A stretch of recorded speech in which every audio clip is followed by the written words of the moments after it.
Hello मित्रांनो, सर्वात आधी मी तुम्हा सगळ्यांना एक छोटीशी विनंती करू इच्छिते की व्हिडिओ पाहिल्यानंतर कृपया माझ्या चॅनेलला नक्की सबस्क्राईब करा.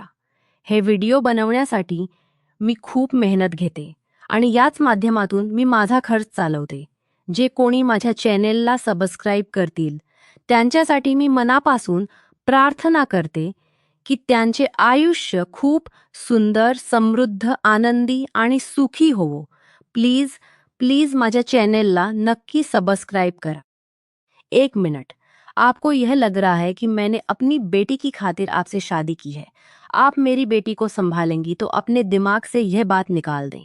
मैंने सिर्फ और सिर्फ इंसानियत के नाते ही शादी की है. माना कि मिथिलेश जी बहुत अच्छे इंसान हैं और आप उनकी बेटी हैं, अच्छी ही होंगी. लेकिन अपनी बेटी के लिए मैं किसी पर भी भरोसा नहीं कर सकता, उसके लिए मैं अकेला ही हूँ. आकाश चौधरी ने बिस्तर पर लेटते हुए कावेरी के दिमाग में आने वाले सारे सवालों का जवाब एक ही बार में दे दिया. आप अमीरों के भी अजीब चौंचले हैं. एक के बाद दूसरी, दूसरे से तीसरी शादी. जितनी मर्जी उतनी शादी कर लें, आपको क्या फर्क पड़ता है? पैसा है, जितनी मर्जी शादी करें. वो गुस्से से पलटी और ड्रेसिंग रूम की तरफ बढ़ गई. तभी आकाश बिस्तर से उठकर उसके करीब आया और उसे कमर से खींचकर अपने ऊपर गिराया. उसकी नरम धड़कनों का एहसास अपने चौड़े सीने पर महसूस होते ही आकाश के पूरे बदन में एक स्पार्क दौड़ गया. अंकल, ऐसा कैसे हो सकता है? मैं ऐसे कैसे शादी कर सकता हूँ? आप जानते भी हैं आप क्या कह रहे हैं? यह नहीं हो सकता, आकाश चौधरी ने हैरानी से पूछा. मेरी इज्जत का सवाल है आकाश, मेरी बेटी का फ्यूचर अंधेरे में डूब जाएगा. मैं आपके पांव पड़ता हूँ, मेरी कावेरी को बचा लीजिए, वो हाथ जोड़कर बोल रहे थे. आकाश ने उन्हें फौरन थामा कि वो नीचे ना झुके. आखिर क्या वजह हुई बारात ना आने की? आकाश ने उलझन भरे अंदाज में पूछा. बेटा, वो लोग फोन नहीं उठा रहे. बस एक बार खन्ना साहब से बात हुई कि उनका बेटा राजी नहीं है और वो घर छोड़कर चला गया है. बारात नहीं आएगी तो हम इंतजार ना करें. मिथिलेश जी रोते हुए बोले. गरीब लोगों के पास सिवाय इज्जत के होता ही क्या है? पूरा घर मेहमानों से भरा पड़ा था. मिथिलेश जी की बेटी कावेरी की शादी थी. सभी मोहल्ले की लड़कियों को इकट्ठा करके कावेरी ने रात से ही खूब रौनक लगाई थी. वो पहली लड़की थी जो अपनी शादी को खूब एंजॉय कर रही थी और खुश भी बहुत थी. लेकिन अब उतनी ही परेशान और चुप बैठी हुई थी क्योंकि उसके पापा की आंखों में आंसू थे. सुमित उनके पापा के दोस्त खन्ना साहब का बेटा था और मिथिलेश जी ने उसका रिश्ता दिलो जान से स्वीकार किया था. सब कुछ अच्छे से हो रहा था कि अचानक फोन करके बारात लाने से इनकार कर दिया गया. मिथिलेश जी पर तो जैसे आसमान टूट पड़ा. उनका दिल बुरी तरह दुखा था. सब लोग आपस में खुसर-फुसर कर रहे थे. ऐसे में शहर से उनके मालिक प्रताप चौधरी का बेटा आकाश चौधरी उनकी बेटी की शादी अटेंड करने आया था और यहाँ पर ये सूरतें हाल देखकर काफी अपसेट हो गया था. और जब मिथिलेश जी ने आकाश से यह विनती की कि वह उनकी बेटी से शादी कर ले, तो आकाश सोच में पड़ गया. वो हाँ कैसे कर सकता जब घर में इस बारे में किसी से जिक्र भी नहीं किया था कि वो किसी और की शादी में आया और खुद दूल्हा बन गया. लेकिन मुंशी मिथिलेश जी के चेहरे पर छाया दर्द और दुख आकाश देख नहीं पा रहा था. मजबूरन उसे यह फैसला लेना पड़ा कि वह उनकी बेटी से शादी कर ले. मैं शादी के लिए तैयार हूं अंकल, लेकिन मैं आपको एक बात साफ बता देना चाहता हूं कि मैं पहले से शादीशुदा हूं और मेरी एक बेटी भी है. मेरी बेटी रोशनी की पैदाइश पर मेरी पत्नी कीर्तिका का देहांत हो गया था. इसीलिए यह सारी सच्चाई आप अपनी बेटी को भी बता दें. अगर उसे कोई एतराज नहीं तो मैं यह शादी आपकी इज्जत बचाने की खातिर कर लूंगा. चौधरी आकाश ने साफ शब्दों में मिथिलेश जी को अपनी बात बता दी. मिथिलेश जी सोच में डूब गए. वो अपनी बेटी से यह सब नहीं कह सकते थे. अगर कह देते तो यकीनन उनकी बेटी शादी से इनकार कर देती और फिलहाल वो इस कंडीशन में नहीं थे. वो हर सूरत में यह शादी करवाना चाहते थे और उनके पास आखिरी उम्मीद सिर्फ आकाश चौधरी था. वो खुशी से आकाश का हाथ थाम कर बोले. आपका यह एहसान मैं जिंदगी भर नहीं भूलूंगा. चौधरी साहब, आपने मेरे ऊपर बहुत बड़ा एहसान किया है। रही बात मेरी बेटी से पूछने की, तो मैं उससे पूछ लूंगा। मुझे उम्मीद है वो इनकार नहीं करेगी। आप बस शादी की तैयारी करें। और इस तरह कावेरी और आकाश चौधरी की शादी हो गई। लेकिन मिथिलेश जी ने आकाश की पहली शादी और उसकी बेटी के बारे में कावेरी को नहीं बताया। पापा, आपने अचानक मेरी शादी किसी और से क्यों कर दी? कावेरी ने अपने बाप पापा से अचानक शादी के बारे में पूछा। उसकी आंखों में आंसू थे। उसके पापा ने कावेरी को अपने सीने से लगाते हुए कहा, बेटा, हम गरीबों की इज्जत कांच की तरह होती है। अगर चौधरी आकाश तुमसे शादी के लिए राजी ना होता तो शायद तुम अपने बाप को खो देती, क्योंकि मैं कभी भी अपनी इज्जत को दांव पर नहीं लगा सकता था। पूरे मोहल्ले में बदनाम हो जाते। सारी उंगलियां लड़की के ऊपर रुकती हैं। और मैं जानता हूं मेरी बेटी का कैरेक्टर कितना साफ सुथरा है। इसके बावजूद भी अगर कोई उंगली उठती तो यह बात मुझसे सह नहीं होती और मैं अपनी जान दे देता। अपने बाप की बात सुनते हुए कावेरी उनके सीने से लग गई। अपने बाप की खातिर वह शादी के लिए राजी हो गई थी। बेटा, हो सके तो मुझे माफ कर देना, लेकिन एक बात हमेशा याद रखना, तुम्हारे पापा ने तुम्हारा भला सोच कर ही यह कदम उठाया है।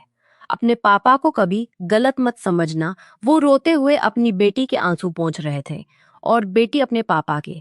बेटा, थोड़ी देर में विदाई है। मुझे यकीन है मेरी बेटी कभी मेरा सर नीचा नहीं करेगी। वो उसे दबे दबे शब्दों में कुछ समझाने की कोशिश कर रहे थे, लेकिन वह समझ कर भी समझ नहीं पा रही थी कि आखिर उसके पापा कहना क्या चाहते हैं। चौधरी आकाश ने घर के नंबर पर कॉल करके सारी बात बता दी। घर में आकाश चौधरी की दादी अमृता चौधराइन का राज था। हर फैसला उनकी मर्जी से होता था, लेकिन चौधरी आकाश के आज के फैसले ने उनको आसमान से जमीन पर लाकर पटक दिया था। वह गुस्से से बल खा रही थी। चौधरी प्रताप, तुम्हारा बेटा वहां मुंशी मिथिलेश की बेटी की शादी में गया था या खुद शादी करने? इस वक्त चौधरी की बड़ी हवेली में पंचायत लगी थी। कुछ ही देर में यह बात बड़ी हवेली में पूरी आग की तरह फैल चुकी थी कि चौधरी आकाश ने गांव में मुंशी मिथिलेश की बेटी से शादी कर ली है और एक आम सी लड़की को वो अब बड़ी हवेली की बड़ी बहू बनाकर ला रहा है। सभी लोग मुंह में उंगली दबाए बैठे इस हकीकत को स्वीकार करने की कोशिश कर रहे थे, जबकि चौधराइन तो इस हकीकत को किसी तौर पर स्वीकार करने को तैयार नहीं थी। उनका बड़ा और लाडला पोता कैसे किसी मुंशी की बेटी को इस हवेली की बहू बनाकर ला सकता था, उन्हें अब तक यकीन नहीं हो रहा था। चौधरी प्रताप अपनी बड़ी सी हवेली में अपनी माँ और अपने बीवी बच्चों के साथ रहते थे। उनके दो बच्चे थे, बड़ा बेटा आकाश चौधरी और बेटी अर्पिता चौधरी। प्रताप चौधरी ने आकाश की शादी अपने दोस्त राजेश मिश्रा की बेटी कीर्तिका से की थी। कीर्तिका बहुत प्यारी बच्ची थी और फिर आकाश को भी वो पसंद आई, तो दोनों की शादी कर दी गई। आकाश की बहन अर्पिता की मंगनी कीर्तिका के भाई हार्दिक के साथ तय कर दी। अर्पिता की पढ़ाई पूरी होते ही दोनों की शादी करने का इरादा था। आकाश और कीर्तिका अपनी शादीशुदा जिंदगी में बहुत खुश थे, लेकिन शादी के बाद दोनों का साथ ज्यादा ना रहा। एक बेटी की पैदाइश के बाद ही वह इस दुनिया से चल बसी। सब लोगों ने दिल पर पत्थर रखकर इस हकीकत को स्वीकार किया था और अब वो महीने बाद अर्पिता और हार्दिक की शादी भी थी। कृतिका की मौत एको गुजर चुका था। उसकी छोटी सी बेटी रोशनी का ख्याल अर्पिता ही रखती थी। अर्पिता की अपनी भतीजी रोशनी में जान बचती थी। हालांकि पूरी चौधरी हवेली की बागडोर अमृता जी ने संभाल रखी थी और उनका फैसला आखिरी फैसला होता था। माँ जी, इतना हाइपर क्यों होती हैं? गुस्सा सेहत के लिए नुकसानदायक होता है। आप आकाश को वापस आ लेने दें। वही इस बात का अच्छे से जवाब दे सकेगा। चौधरी प्रताप ने गहरी सोच में डूबते हुए कहा। लेकिन उसके इस काम की कोई माफी नहीं है। प्रताप, राजेश साहब ने गुस्सा बर्दाश्त करते हुए कहा। मैं समझा नहीं तुम्हारी बात। चौधरी प्रताप ने माथे पर बल डालकर पूछा। उसी वक्त हार्दिक भी घर में दाखिल हुआ था। दोनों के घर बिल्कुल पास पास थे। इसलिए एक दूसरे के घर में आना जाना लगा रहता था। अपने बाप और अपने होने वाले ससुर की बात सुनकर हार्दिक चौंक उठा। आपके बेटे की शादी सब पर भारी पड़ने वाली है, चौधरी प्रताप राजेश साहब ने साफ शब्दों में कहा। एक पल के लिए वहां खामोशी छा गई थी। तुम जो कहना चाहते हो वो साफ साफ शब्दों में बोल दो राजेश, तो ज्यादा सही होगा। चौधरी प्रताप ने खुद को संभालते हुए कहा। आप दोनों चुप रहो, अभी मैं जिंदा हूं। जिस दिन मर गई उस दिन खुद फैसले कर लेना। अमृता जी गुस्से से बोल तो सभी को आकाश के फैसले पर बहुत गुस्सा और अफसोस हो रहा था। लेकिन उसके वापस हवेली आने तक सब लोग चुप हो गए थे। आखिरकार मुंशी मिथिलेश जी ने बेटी की विदाई कर दी। आकाश की गाड़ी वहां से निकली तो उसके साथ उसके गार्ड की 2 गाड़ियां भी आगे से थी। चौधरी आकाश ड्राइवर के साथ आगे बैठा था, जबकि कावेरी दुल्हन बनी बड़ी सी चादर खुद पर लपेट पीछे बैठी हुई थी। वह एक नजर अपने दूल्हे को देखना चाहती थी, लेकिन कोशिश के बावजूद भी देखना चाहती थी। शादी के वक्त उसके चेहरे पर घूंघट डाल दिया गया था। यह उनके गांव की एक रस्म थी कि शादी से पहले दुल्हन दूल्हे को नहीं देख सकती थी। वो पीछे की सीट से सिर्फ आकाश के काले घने बालों का सिर ही देख पा रही थी। वो बिल्कुल अकेली थी और चौधरी आकाश के साथ अब उसकी बड़ी हवेली जा रही थी। नहीं जानती थी वहां जाकर उसे और कितनी आजमाइशें देखनी पड़ेंगी। वो हंसती मुस्कुराती लड़की अब हंसना बोलना भूल जाएगी। जिंदगी ने उसके लिए अभी और भी इम्तिहान बाकी रखे थे। गाड़ी में गहरी खामोशी छाई हुई थी। 2 घंटे के सफर के बाद गाड़ी शहर की चौधियों की बड़ी हवेली के अंदर दाखिल हुई। मेन गेट से अंदर आते ही पेड़ों के झुंड महसूस हुए। यह शहर का सबसे पॉश इलाका था, जहां पर चौधरियों की हवेली सबसे बड़ी हवेली कहलाई जाती थी। बड़े से पोर्च में गाड़ी रोकते हुए चौधरी आकाश गाड़ी से नीचे उतरा। गाड़ी की पिछली सीट का दरवाजा खोलते हुए उसने छुई मुंशी कावेरी को घूंघट और नीची करने के लिए कहा। वो जिस लड़की को विदा कराकर अपने साथ लेकर आया था, अभी तक उसका चेहरा तक नहीं देखा था और ना ही उसे देखने की कोई ख्वाहिश थी। कावेरी नीचे उतरी। चौधरी आकाश ने संजीदगी से उसका नाम लिया तो वो सकपका गई थी। अपना लहंगा संभालती हुई और अपनी चादर को मजबूती से पकड़े गाड़ी से नीचे उतर आई। चलिए मेरे साथ। आकाश खुद आगे की तरफ बढ़ा, जबकि कावेरी ने मुश्किल से जमीन पर नजरें किए उसके पीछे अंदर की ओर कदम बढ़ाए। हवेली के मेन गेट पर वो लोग पहुंचे तो सामने ही सबको बैठा देखकर वो समझ गया था कि आज उसकी अदालत में पेशी है। उसके बिल्कुल पीछे ही वो अपने कदम रोक गई। अमृता, उसके बाप प्रतापा और दुख था। यही हाल जी के चेहरे पर बेइंतहा गुस्सा और दुख था। नजरें भटकती हुई अपनी माँ को ढूंढ रही थी, लेकिन संजना जी का कहीं अता पता नहीं था। अर्पिता की गोद में अपनी 1 साल की बच्ची को देखते देखते हुए आकाश का दिल चाहा कि वो फौरन वहां तक पहुंचे और अपनी गोद में अपनी प्यारी सी बच्ची को उठा ले, जबकि रोशनी भी अपने बाप की एक झलक पाकर मुस्कुराहट दे रही थी।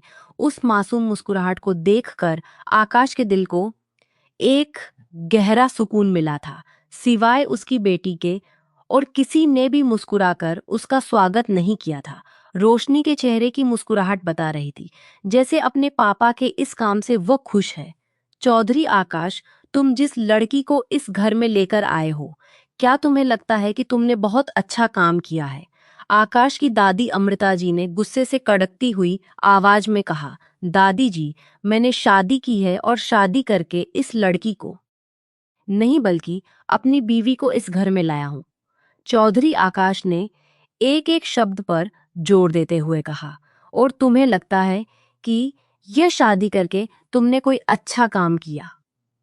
इस बार प्रताप जी ने भी वही शब्द दोहराए। शादी करना कोई जुर्म नहीं होता पा, लेकिन तुम्हें वहां मुंशी मिथिलेश की बेटी की शादी में भेजा था, ना कि यह कहा था कि उनकी बेटी को शादी करके इस घर में ले आओ। यह कौन सा तरीका है? अमृता जी की बात पर आकाश के माथे पर बल पड़े। दादी जी, मुंशी मिथिलेश जी ने हमारे साथ हमेशा बहुत अच्छा किया है। अच्छे बुरे वक्त में हमारा साथ नहीं छोड़ा, हमेशा हमारे साथ खड़े रहे। जब उनको हमारी जरूरत थी तो मैं कैसे पीछे हट जाता। गंगा चौधरी आकाश ने अपनी दादी अमृता को सारी बातें बताते हुए नौकरानी को आवाज दी। जी बड़े चौधरी गंगा सर झुकाए उसके सामने आकर खड़ी हुई। कावेरी को मेरे कमरे में ले जाओ। आकाश ने रोबदार अंदाज में कहा, यह अंदर नहीं जाएगी, यह इस हवेली में ही नहीं रहेगी। अब तक काफी देर से खामोश खड़े राजेश जी भी मैदान में उतरे। वो कैसे किसी और लड़की को अपनी बेटी की जगह कबूल कर लेते, कैसे मान लेते कि जिस कमरे में उनकी बेटी कीर्तिका आकाश के साथ रही, अब उसी कमरे में एक पराई लड़की आकर रहेगी। मैं आपकी बात का मतलब नहीं समझा अंकल जी। आपको इस बात से क्या मसला हो रहा है? ये हमारे घर का मामला है। आकाश के माथे पर अनगिनत बल पड़े थे। तुम भूल रहे हो आकाश, ये मेरी बेटी का भी घर है। ये मेरी बेटी की जगह नहीं ले सकती, ये जानते हुए भी कि तुम एक बच्ची के बाप हो। तुम किसी और लड़की को कैसे मेरी नातिन की सौतेली माँ बनाकर ला सकते हो? मैं इस लड़की को कभी भी अपनी बेटी की जगह पर नहीं देख सकता। राजेश जी की बात पर आकाश के गुस्से का ग्राफ चढ़ गया। 1 मिनट में आप सबसे एक बात क्लियर कर देना चाहता हूँ कि यह मेरा पर्सनल मैटर है और मैं नहीं चाहता कि मेरे पर्सनल मैटर में कोई भी इन्वॉल्व हो। मैंने यह शादी अपनी मर्जी से की है। रोशनी मेरी बेटी है, रोशनी मेरी बेटी है, मेरी जिम्मेदारी है और अपनी बेटी के लिए मुझे किसी के आगे जवाब देने की जरूरत नहीं। मुझे अच्छे से पता है कि मुझे अपनी बेटी को कैसे पालना है और उसके लिए मेरी क्या जिम्मेदारियां हैं। बेहतर होगा आप इस मामले से दूर रहें। आकाश ने अपना जलवा वहां मौजूद सब लोगों को दिखा दिया। अब आप जाति कर रहे हैं। अमृता जी ने धीमी आवाज में अपने पोते से कहा, मैं किसी के साथ कोई जाति नहीं कर रहा। दादी जी कीर्तिका इस दुनिया में नहीं रही, लेकिन इसका मतलब यह नहीं कि मुझ पर पाबंदी है कि मैं दूसरी शादी नहीं कर सकता। वक्त और हालात ऐसे थे कि मुझे यह कदम उठाना पड़ा, मुझे यह शादी करनी पड़ी, जबकि मेरा फिलहाल ऐसा कोई इरादा नहीं था।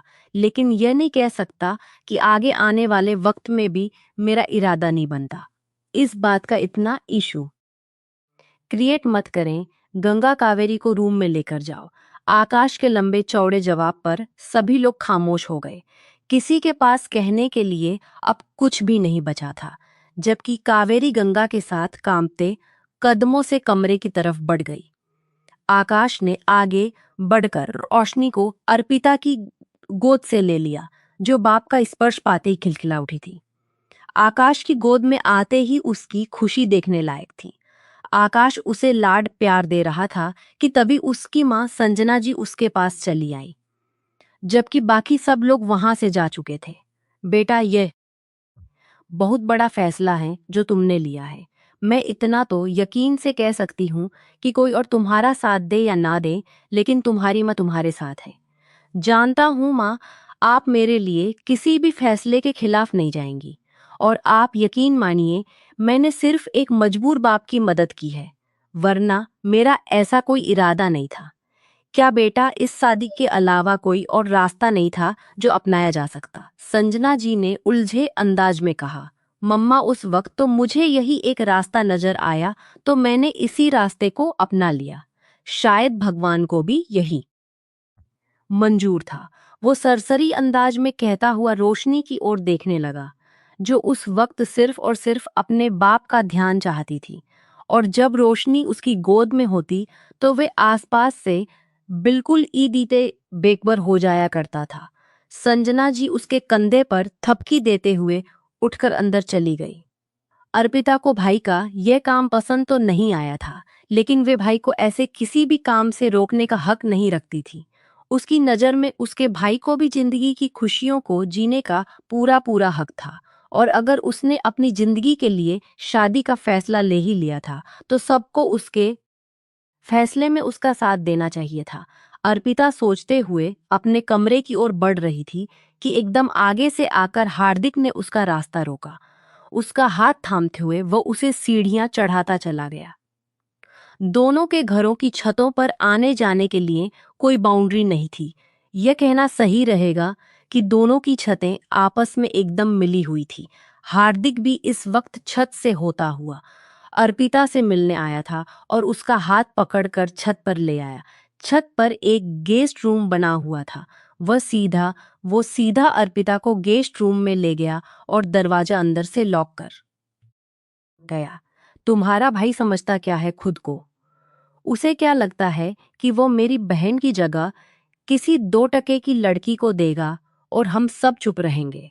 हार्दिक ऊंची आवाज में चिल्ला रहा था, जबकि अर्पिता आंखें बंद किए उसकी दहाड़ सुन रही थी। मैं अपनी बहन की जगह किसी को भी लेते हुए नहीं देख सकता। सुना तुमने? वो अर्पिता के चेहरे पर अपनी गर्म सांसें छोड़ता हुआ चिल्लाया। आप मुझ पर क्यों चिल्ला रहे हैं? आपको जो भी बात करनी है आप जाकर भाई से करें। मैंने उन्हें नहीं कहा था कि वह शादी करके आ जाए। यह उनका अपना पर्सनल मामला है। अर्पिता ने पूरे कॉन्फिडेंस से उसे जवाब दिया। इस बात पर हार्दिक को सख्त गुस्सा आया और उसने गुस्से से उसके बालों को पकड़कर खींचते हुए अपने चेहरे के करीब उसका चेहरा करके उसकी आंखों में झांका। बहुत ज्यादा जुबान चल रही है तुम्हारी। पहले तो इस तरह की नहीं थी। भाई की बारी आई तो जुबान कैंची की तरह चलने लगी। हार्दिक ने उस पर तंजी के तीर बरसाने शुरू कर दिए। मैं किसी के किए की सजा क्यों भुगता हार्दिक? अगर आपको भाई के इस काम से तकलीफ पहुंची है तो आप उनसे जाकर बात करें, और अगर सजा देना चाहते हैं तो मुझे छोड़ दे, खत्म कर दें इस रिश्ते को। जैसी आपकी मर्जी, मुझे कबूल है, लेकिन आप मुझ पर इस तरह जुल्म नहीं कर सकती। उसकी बातों पर हार्दिक का दिमाग भाग से उड़ा। वो किस तरह अपने मुंह से अलग होने की बात कर सकती थी? वो इतनी बड़ी बात इतनी आसानी से कैसे बोल गई? हार्दिक ने उसके के चेहरे पर झुककर उसके होठों को अपनी पकड़ में लिया और उसकी सांसें रोक दी। अर्पिता का चेहरा एकदम लाल हो गया। वो पहली बार उसके करीब आया था, वरना बस आम सी बातें करके निकल जाया करता था। लेकिन आज तो उसके होठों पर अपने गर्म होठों का स्पर्श छोड़ता हुआ वो उसके होश पूरी तरह उड़ा चुका था। अर्पिता ने खुद को उसकी पकड़ से छुड़ाने की कोशिश की, लेकिन हार्दिक की पकड़ और मजबूत होती चली गई। वो उसके लबों पर पूरी जुनूनियत से झुका हुआ था और गुस्से में उसके नरम होठों पर जख्म देकर पीछे हटा। उसके लाल अनार जैसे चेहरे को देखकर वो अपने अंदर का गुस्सा कम करने के लिए गहरी गहरी सांसें भरने लगा। आज पहली बार तुमने मुझसे अलग होने की बात की है और तुम्हारे इन होठों को मैंने यह सजा दी है। अगर आगे ऐसे शब्द तुम्हारे इन होठों से निकले तो तुम्हारी जान इन्हीं होठों से मैं खुद निकाल दूंगा। वो अपने होठों को अब उसके होठों के जख्म से धीरे धीरे रब करता हुआ बेहद गुस्से भरे शब्दों में बोला, प्लीज हार्दिक, दूर रहिए मुझसे, मुझे दर्द। उसकी आंखों से आंसू बहने के लिए तैयार थे। उसके होंठ कांप रहे थे, बल्कि पूरा वजूद ही इस वक्त लरज रहा था। हार्दिक ने उसे अपनी बाहों में भरकर बिस्तर पर ले आया। वे डर के मारे पीछे की तरफ से उतरने लगी कि हार्दिक ने उसके दोनों बाजू उसके आसपास दोनों बाजू रखते हुए उसके फरार का रास्ता रोक दिया। मंगनी के बाद तुम पर अब तक किसी तरह का कोई हक नहीं जताया मैंने, इसीलिए तुम्हारी आवाज आज यहाँ तक पहुंच गई। अगर तुम्हें पहले ही एहसास एहसास दिला दिया होता कि तुम सिर्फ मेरी हो तो तुम भूलकर भी अपनी जुबान पर मुझसे अलग होने के लिए शब्द ना निकालती। वो उसकी गर्दन पर झुकता हुआ उस पर अपना स्पर्श छोड़ने लगा और अर्पिता बुरी तरह तड़प उठी। वो अपना कुछ बोझ ही उस पर डाले हुए था, जबकि वो बहुत पैनिक हो रही थी।